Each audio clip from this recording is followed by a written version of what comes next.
Au total, elles sont environ 15 000 familles exposées à une précarité sociale. Responsable, gouvernement provincial du Lualaba à travers ses 3 ministères, notamment des mines, affaires foncières, infrastructures. Motif avancé, l'exploitation artisanale exercée à ce quartier Tshipuki lié à la cité Moussonoï est à la base de l'affaissement de la chaussée Joseph Kabila Kabange qui mène vers Kapata. Fausses allégations selon les enfants de Moussonoï. Ça c'est un affaissement naturel. C'est dû au tremblement de terre. Et ce n'est pas seulement ici. C'est presque partout à Moussonoï. La fissure provient de l'autre côté de la route. Et ça a traversé jusqu'ici. Et nous sommes des Moussonoï. Nous disons à son Excellence que ça n'a rien à voir avec cette exploitation parce que ça date de très longtemps. La récente visite de ces 3 membres du gouvernement du Lualaba était dans le cadre de faire un état des lieux et sensibiliser les creuseurs artisanaux œuvrant dans ce site de Tshipuki appartenant à la compagnie minière de Tondo, SEMTI en sigle, à suspendre leurs activités. Message qui n'est pas la bienvenue. Nous avons été surpris de la déclaration du ministre lors de sa dernière descente qui traite ces creuseurs de clandestins.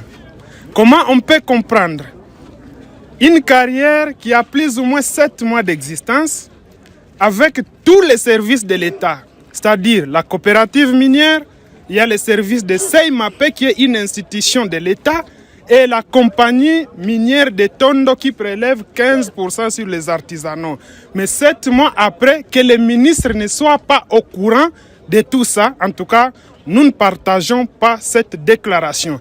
Parce que les services de Seimapé, la division des mines, c'est dans son ministère des mines. Alors, si lui n'était pas au courant qu'il existait, qu'il était installé dans cette carrière, le Seimapé, la coopérative minière ainsi que la compagnie minière de Tondo. Alors, qui aurait permis ou bien qui aurait installé les services de Seimapé ici? Qui aurait installé la coopérative minière ici? Comment on peut justifier cela? Ces natifs de Moussonoï, avec à leur tête le président de la société civile pour la défense des petits peuples, fustigent la politique du gouvernement provincial tendant à octroyer ce site aux multinationaux au détriment des autochtones. 90 mètres de profondeur. Nous avons beaucoup échangé avec le creuseur et par rapport à la profondeur des puits, ce n'est pas explicable ni expliqué que ces fissures soient dues à l'exploitation minière. Monsieur le ministre, pour confirmer que ces fissures n'ont rien à voir avec l'exploitation, nous vous invitons à venir avec les plongeurs pour qu'ils puissent vérifier. Nous ne permettrons pas, vraiment nous ne permettrons pas à Moussonoï parce qu'il n'y a pas une autre carrière au-delà de ça.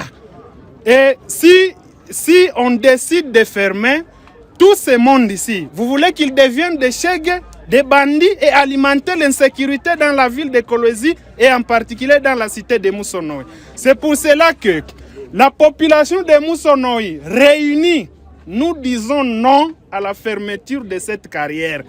Et nous allons amener notre combat jusqu'à ce que le peuple va gagner. L'exploitation minière artisanale à Tshipuki date de 7 mois. Dès sa prise de fonction, le ministre provincial de Mines y avait effectué une descente pour encourager ces activités qui sont aujourd'hui menacées d'être suspendues, suivies d'un déguerpissement forcé. Le ministre des Mines, des Infrastructures et des Affaires foncières, tous 3 sont restés injoignables pour éclairer quant à ce.